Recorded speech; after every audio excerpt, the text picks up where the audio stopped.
Это актуальное интервью в студии Сергей Михедов. Здравствуйте. С декабря республиканский проект «Музыка для всех» продлили еще на 10 лет. Уникальный проект реализуется в регионе с 2013 года. За эти годы музыка увлекла огромное количество детей во всех населенных пунктах региона. Это, конечно, сказывается на духовном росте подрастающего поколения. Об этом проекте и других значимых событиях в области культуры в уходящем году. Гость студии Афанасий Ноев, министр культуры и духовного развития Республики Саха-Якутия. Афанасий Иванович, здравствуйте. Доброе утро, Сергей, уважаемые телезрители. Вот удивительный проект «Музыка для всех», да, продлен еще на 10 лет. Вот какие результаты проект показал за прошедшее десятилетие? Во-первых, глава республики Айсен Сергеевич Николаев 2024 год объявил годом детства. И, безусловно, «Музыка для всех» – это проект, который ориентирован на наших детей, на будущее. Так? И замечательный проект, который получил развитие у нас в республике, все шире и шире охватывает регионы Российской Федерации, и мы гордимся этим. Так? И, безусловно, надо отметить, что за последние 10 лет так, более 900 дошкольных образовательных учреждений вовлечены в нашей республике этот проект, и много-много детей уже прошли через этот проект. Здесь надо отметить именно роль этого проекта, как проекта, который вовлекает детей нашей республики, музыку, искусство, так, именно для того, чтобы наши дети получили развитие, так. Они занимались не только музыкой, да, оно дает же возможность детям и улучшить и образование, получая и математику, физику, так. Это дает энергию, силу для детей, да. Это мы видим, так. И надо отметить, что вот Высшая школа музыки, где именно в основном мы базируемся, развивая этот проект, так. Ольга Михайловна Харайбатова, как научно-методический руководитель этого центра, так работает в Высшей школе музыки, но продвигает этот проект. И, безусловно, здесь мы должны сказать, что наш первый президент Михаил Федорович Николаев последовательно нас убеждал и продвигал для того, чтобы этот проект стал именно массовым. Так, мы помним, что в 1993 году была образована Высшая школа музыки, который отметил 30-летие, да? А потом уже в 2013 году у нас «Музыка для всех». Так? Сперва именно высшее образование для детей музыки, так? И потом уже массовое такое, да? Именно охват детей музыкой.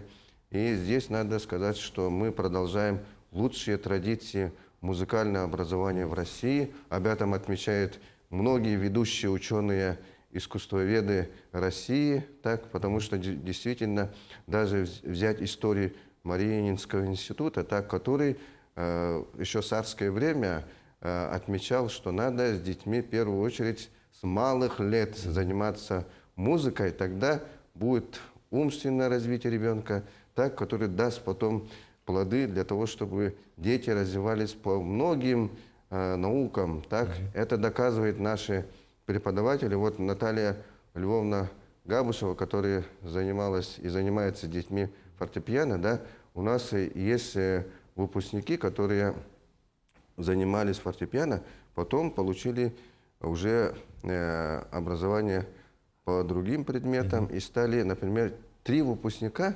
Наталья Львовна, да, стали химиками, так.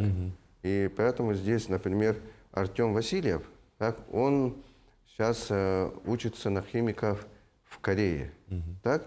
И мы надеемся, например, такой выпускник, он станет, например, замечательным физиком, так? Но он не забывает играть на фортепиано, это же замечательно.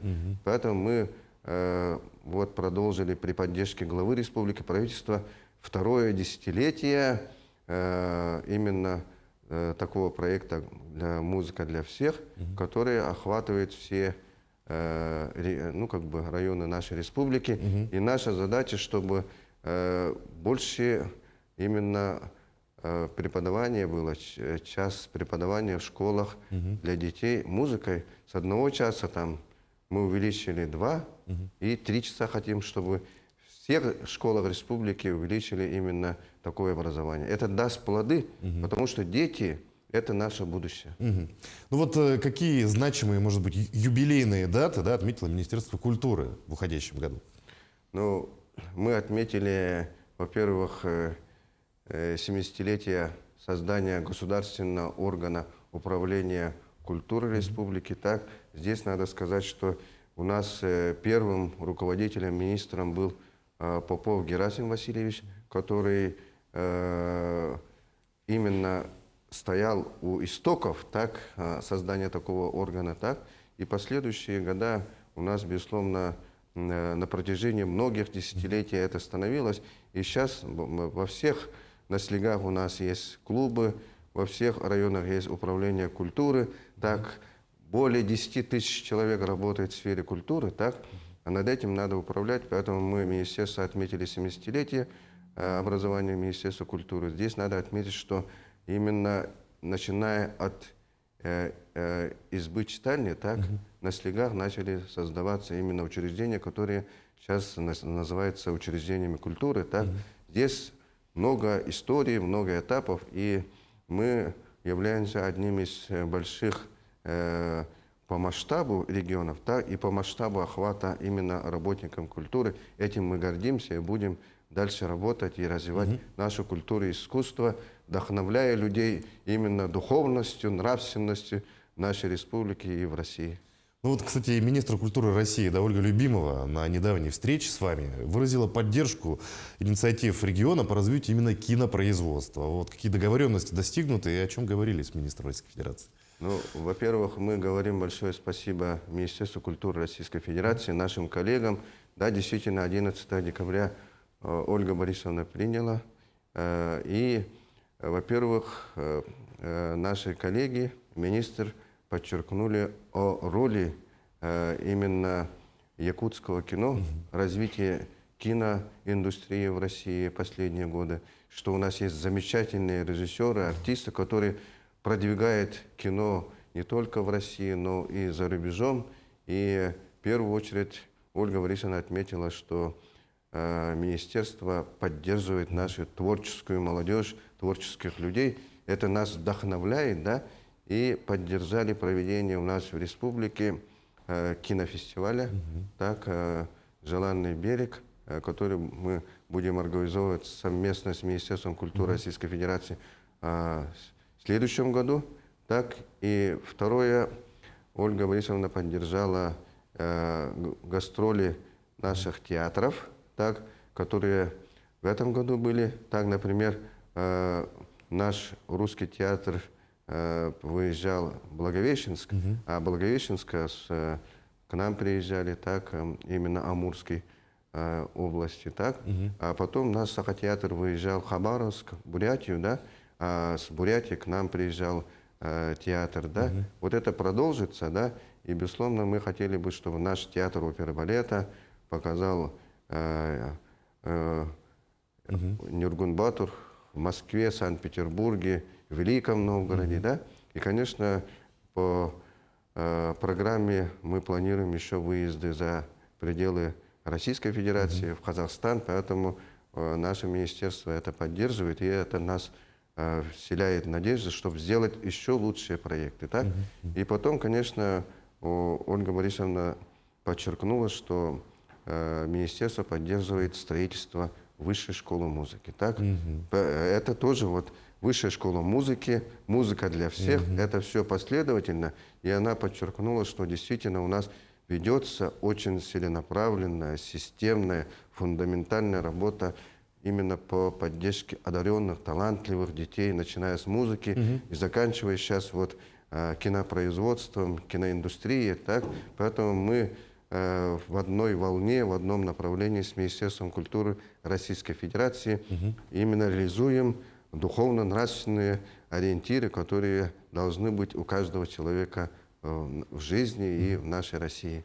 Ну, реализация таких крупных проектов действительно скажется положительно на развитии у нас и музыки, и кинопроизводства в том числе, да, такое появление нового кинофестиваля. А вот вообще, как в целом, да, у нас идет реализация национального проекта «Культура» в республике в этом году? Ну, во-первых, мы должны сказать, что благодаря национальному проекту «Культура» мы в этом году закончили строительство 2 клубов в Вилюйском Лусе, селе Тымпы, которые завершили так и будут открываться в начале следующего года, и Кемпендее Сунтарского района. Это клубы сельские. Это говорит о том, что правительство Российской Федерации, президент Владимир Владимирович Путин, так и глава республики Арсений Сергеевич Николаев, и наше правительство поддерживает именно глубинки, село, так. Это именно вот клубы, которые построены в сельской местности, так. И мы в этом году большой ремонт сделали в театре оперы и балета, так, в нашем городе Якутске, так. А в следующем году Сахатеатр будет большой ремонт при поддержке национального проекта «Культура». Так, в этом плане разные направления у нас поддерживаются, так, в сельской местности, и в городах, и районных центрах, так, это мы должны поддерживать, и это направление продолжится и в следующем году, так, и будет иметь продолжение. Конечно, хотели бы, чтобы национальный проект «Культура» имел продолжение и 25, и 26 года, благодаря именно президенту Российской Федерации. Вот у нас остается совсем немного времени, да, вот расскажите, какие задачи перед вами поставил глава Якутии Арсений Николаев, недавно вот огласив послание в Госсобрании Илтуман, ну и назвав следующий год годом детства? Ну, во-первых, год детства, это говорит о том, что мы должны большое внимание уделить нашим детям, чтобы наши театры, кинотеатры, наши учреждения культуры, они были открыты для наших детей, для семей республики. Так? И, конечно, мы будем гастролировать, показывать лучшие наши спектакли, наши концерты в районах. И в этом плане и русский театр, например, собирается в Ленск поехать, Сахатеатр собирается поехать в северные районы, Верхоянск, Среднеколымск. А театр Олонхо собирается в Алдан, Нерюнгри, в Амгу. Поэтому мы продолжим и гастроли, и делать новые проекты, которые будут все больше и больше вовлекать наше население, культуру, искусство, вдохновлять новую жизнь. Афанасий Иванович, большое спасибо, что нашли время, пришли к нам, ответили на наши вопросы. Желаем дальнейшей успешной работы на благо, в первую очередь, культурного развития нашей республики. Спасибо. С наступающим Новым годом. С наступающим Новым годом, Афанасий Иванович. Я напомню, вы смотрели актуальное интервью. Оставайтесь на нашем канале.